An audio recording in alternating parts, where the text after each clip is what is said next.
I think about her every single day. Every morning I wake up in this cell, and for about half a second, I forget where I am, and I reach over to her side of the bed. 31 years, and I still reach over.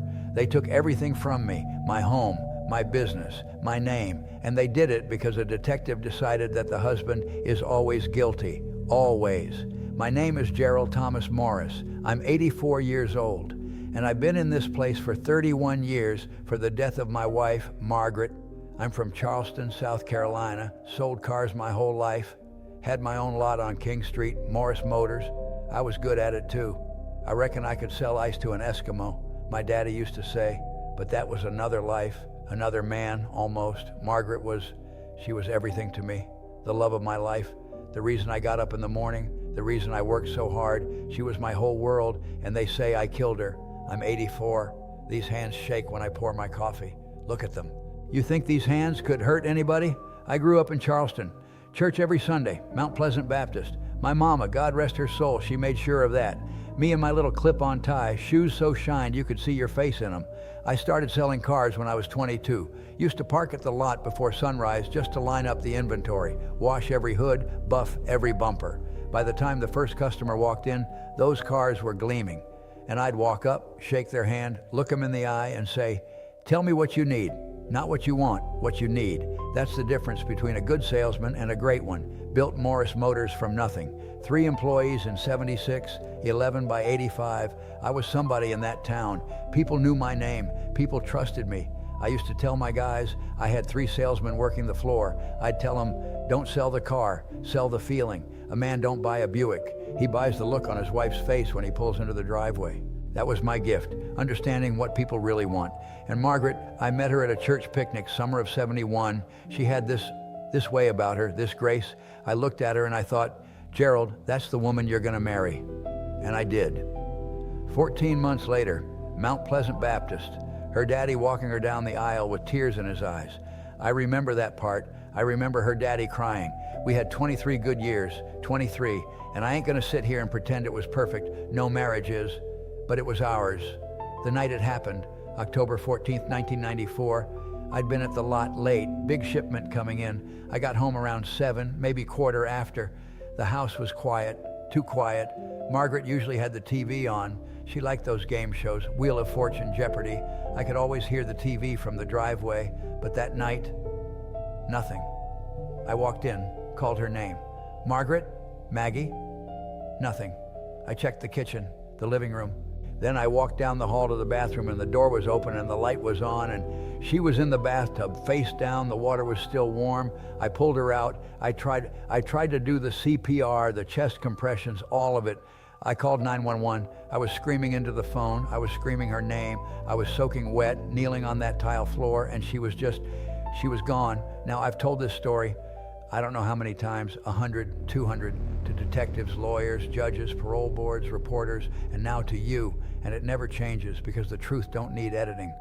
Margaret had these spells, dizziness. Doctor called it vertigo, something with the inner ear. She'd been dealing with it for years, some days worse than others. She'd grab the counter, the door frame, whatever was close, and just hold on till it passed. I told her 100 times, Maggie, don't take baths, take showers, it's safer. But she was stubborn.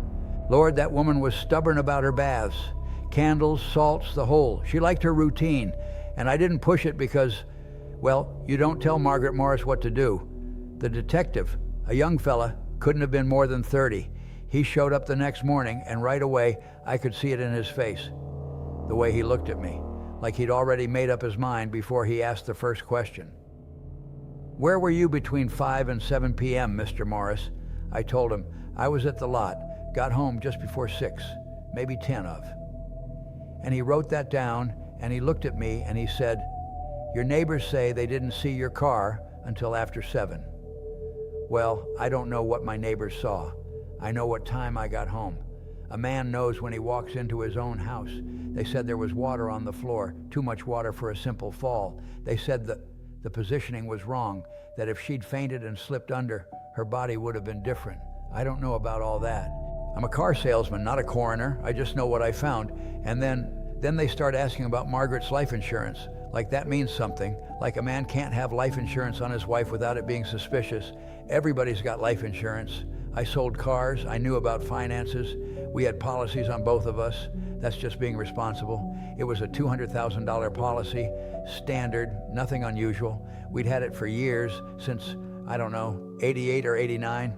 It wasn't new. It wasn't some suspicious last-minute thing. It had been there for years. That don't make a man a killer. Having a life insurance policy don't make you a killer. Let me tell you something. You seem like somebody who can see through the noise. The cops, they need a suspect. And when a wife dies, who's the easiest suspect? The husband. It's always the husband. That's not investigating. That's filling in a form. They never looked at nobody else. Never checked if she'd been to the doctor that week. Never asked her sister. Her sister knew about the vertigo. Nobody asked. You know what it's like to lose the woman you love and be blamed for it on the same night? It's like drowning twice. I stood in that courtroom and I looked at the jury. 12 strangers who didn't know Margaret, didn't know me, didn't know nothing about our life. And I thought, these people are going to decide if I killed the woman I spent 23 years loving. Life. They gave me life. Not 20 years, not 30. Life. Like they wanted to make sure I died in here. I think about that night all the time. I replay it, every detail. The drive home, the quiet house, the bathroom door. And I know in my heart that I would never hurt Margaret. I would never hurt her. I would never hurt anyone. I'm not that kind of man. Never was. 31 years. You know what you lose in 31 years? Prison is like a clock that only tells you one thing, what you don't have anymore. Every morning, same ceiling, same light, same sound of keys. And outside that wall, the whole world just keeps going without you. My son, Gerald Jr., he came to see me the first few years, then less, then holidays, then nothing. I don't blame him. A boy shouldn't have to visit his daddy in a place like this. It does something to a child, something that don't heal right.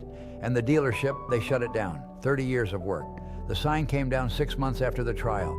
Somebody bought the lot and turned it into a tire shop. I built that place from 3 cars and a handshake, and now it's a tire shop.